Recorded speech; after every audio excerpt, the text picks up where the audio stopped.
Hello, Soundarya இருக்காங்களா? நீ எதுக்கு இப்படி டார்ச்சர் பண்ணிட்டு இருக்க? உனக்கு என்னதான் வேணும்? எனக்கு அர்ஜென்ட்டா 10,000 பணம் வேணும். உனக்கு 2 நாள் டைம் தரேன். அதுக்குள்ள பணத்தை ரெடி பண்ணிட்டு சொன்னா நான் வந்து வாங்கிக்குவேன். அமௌண்ட் ரெடி பண்ணிட்டு சொல்லு. தேவையில்லாம எந்த வம்பையும் விலைக்கு வாங்க மாட்டேன். நம்புறேன். பாப்போம். வச்சுட்டுமா? கதிர் மாமா கதிரா தனமா எல்லாமே சொன்னாங்க மாமா.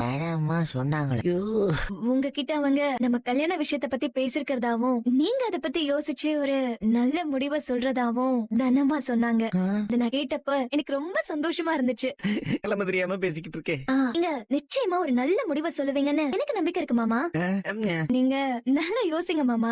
உங்களையும் என்னையும் பத்தி யோசிங்க. ஐயோ, பேசுற நிலைமையிலயா இருக்கேன். நான் உங்க மேல வச்சிருக்கிற அன்பையும் காதலையும் பத்தி யோசிங்க. எவ்வளவு நாள் ஆனாலும் யோசிச்சு ஒரு நல்ல முடிவா சொல்லுங்க மாமா. நான் என்னத்த யோசிச்சு சொல்ல? நானும் உங்க முடிவுக்காக காத்துட்டு இருக்கேன். அடியே, காத்திருந்தது போது கிளம்பிடி.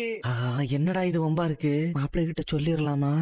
வேணாம் வேணாம் வேணாம். ஏதோ ஒரு காரணத்துக்காக தான் இத மாப்பிள்ளை கேட்காம நம்ம கேட்டிருக்கோம். வேண்டாம், இந்த விஷயத்தை இங்கேயே மூடி மறைச்சிடலாம். பொண்ணுங்களுக்கெல்லாம் மாசம் மாசம் வயிற்று வலி வரும்னு சொல்லுவாங்களே, அந்த வயிற்று வலியான்னு கேக்குறேன்ல. ஆமா. இதெல்லாம் நீ சொன்னாதான் எனக்கு தெரியும். எனக்கு கூட பிறந்த அக்கா தங்கச்சி எல்லாம் யாரும் கிடையாது. அப்படி யாராச்சும் இருந்திருந்தா கூட இந்த மாதிரி பிரச்சனை பத்தி எல்லாம் எனக்கு தெரிஞ்சிருக்கும். சின்ன வயசுல இருந்து அப்படி யாரும் இல்லாம தனியா வாழ்ந்தவனா. எங்க அம்மா எப்பயாவது வயிற்று வலிக்குதுன்னு சொல்லி வீட்டுல தான் படுத்துட்டு இருக்கோம். அந்த நேரத்துல அவங்க சமைக்க முடியாம இருக்கிறப்பெல்லாம் அப்போ நானும் எங்க அப்பாவும் போய் ஹோட்டல் வாங்கி சாப்பிடுவோம். அது மட்டும் தான் எனக்கு தெரியும். மத்தபடி வேற எதுவும் எனக்கு தெரியாது. நான் வேணா உனக்கு கை கால் பிடிச்சு விடுவா? அதெல்லாம் ஒண்ணு வேண்டாம். ஏய், நான் தானே உனக்கு நான் பிடிச்சிடாம வேற யார் பிடிச்சு விடுவா? அதான் வேண்டான்னு சொல்றேன்ல. அதனால நீ பேசாம இரு. நமக்காக இவ்ளோ பண்றாரு, இவரை போய் நான் ஏமாத்துறேன்.